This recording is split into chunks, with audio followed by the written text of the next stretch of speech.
It's time to add another entry to the disappointing action cams of 2023 list, and today we're looking at the GiiSKOM Fancy R2. What stands out about the Fancy R2 is GiiSKOM appears to have made an effort in terms of making this camera look like it's different than all of the other cheap crap action cams out there.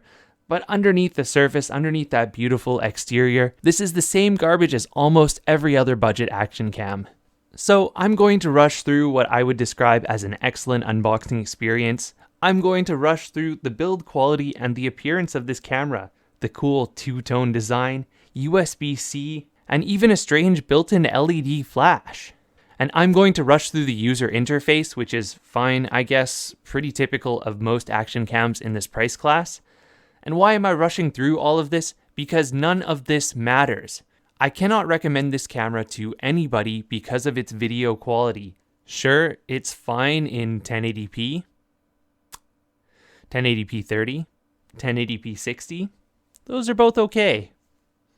Definitely not the best 1080p I've ever seen, but far from the worst too. If this camera was strictly advertised as a 1080p camera, that would be fine. But GiiSKOM is advertising it as a 4K 60 action cam. 4K 60 is fancy.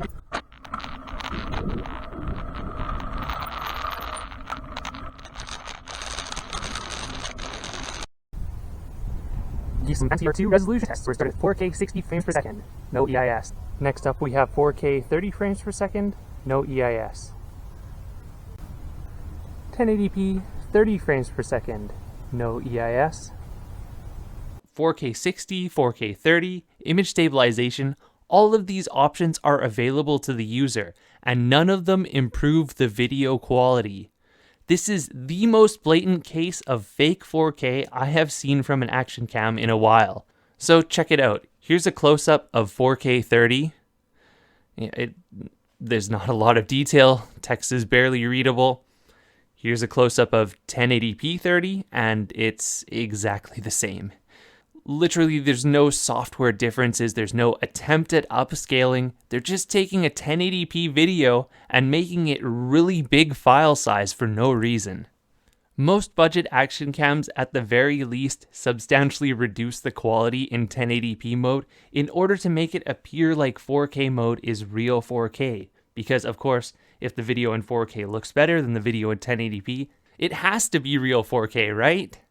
Well, nope, not this camera. This camera doesn't even bother trying.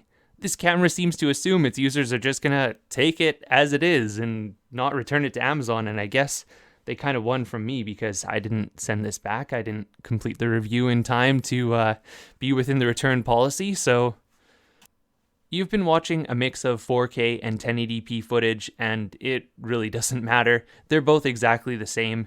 4K makes absolutely no difference to the video quality. So I'll cut now to a walk and talk footage just to show some audio quality. Here it goes. Right, it's time for some night and low light footage from the GiiSKOM Fancy R2 action cam. I'm shooting at 1080p 30 and have the EIS turned off in order to give this camera the best fighting chance at low light footage. For being such an inexpensive camera, the Fancy R2 does have a surprising number of settings, including an auto low light mode. The auto low light mode allows the camera to shoot at a lower shutter speed, enabling brighter video at night, but the trade-off is significant motion blur. It's a little bit of a shame that this camera's a liar McLiar face when it comes to video resolution, because the overall experience of using the camera is not too bad. It's got lots of settings, the screens are bright. Yeah, but you know, not 4K though. Alright, stepping up to 4K 60 with EIS turned on. This camera's called the Fancy R2, and you know what? It is a little bit fancy. It's got this attractive green trim that makes it look a little different from other action cam GoPro clones. It's also got this tiny LED light on the front, which I think is supposed to be a flash for nighttime photography, but still photos are just fine too. Not great, just fine. The camera does have basic image stabilization, and it works okay. It's not the best, but it's far from the worst that I've seen too. It helps at least get rid of some of the small bumps and jostles as I'm riding my bike along and it's mounted to the handlebars. And the overall experience of using the camera is actually pretty pleasant. As I said in the intro, the user interface is decent enough. The camera turns on, records, turns off. The touchscreen is functional. It's got a front-facing screen, and a little tiny LED flash, which it only works in still photos and doesn't really do much. So yeah, that's a summary of the GiiSKOM Fancy R2. I wouldn't really recommend buying this camera because it's basically e-waste. Buying a camera like this encourages sellers to lie, even if the camera is functional in 1080p. I've been using this camera for a couple weeks while I'm cycling as a dash cam, and it works fine.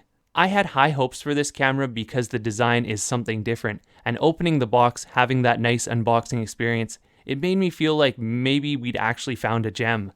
But those hopes were quickly dashed by the video quality, the fact that the seller blatantly lied about the 4K, and now here I am telling you not to buy this camera. Thanks for watching, I hope this video was helpful. I'm gonna be honest with you here in the outro, I was really bummed out about this one. The price point was decent, the camera looked like it was something different than everything else on the market, and it still ended up being just the same crap on the inside. This is one of the reasons why I haven't been reviewing action cams as frequently, because I used to love focusing on reviewing low-end cameras that were surprisingly good for the money, but these days they all seem to be the same garbage. Back in 2019, 2018, used to be that there were some cameras around $30 or $40 that had a Novatech processor, image stabilization, decent 1080p 60, even 2K 30. These days, those cameras are few and far between. Even in the mid-level price point, the $100 to $200, the cameras aren't really worth it. Secondhand GoPros or DJI cameras are around that price and are a far better deal than almost anything on the market.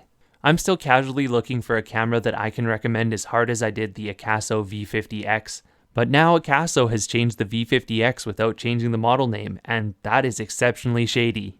I still am constantly asked what camera I recommend, and the truth is that I don't know. Most of these cameras are kind of garbage, and it's really impossible to tell which sellers are blatantly lying to you. Hopefully something catches my eye soon, then turns out to actually be good. And for now, if the camera doesn't have a lot of sample footage on YouTube from real reviewers, actual video footage shot on the camera, don't buy it.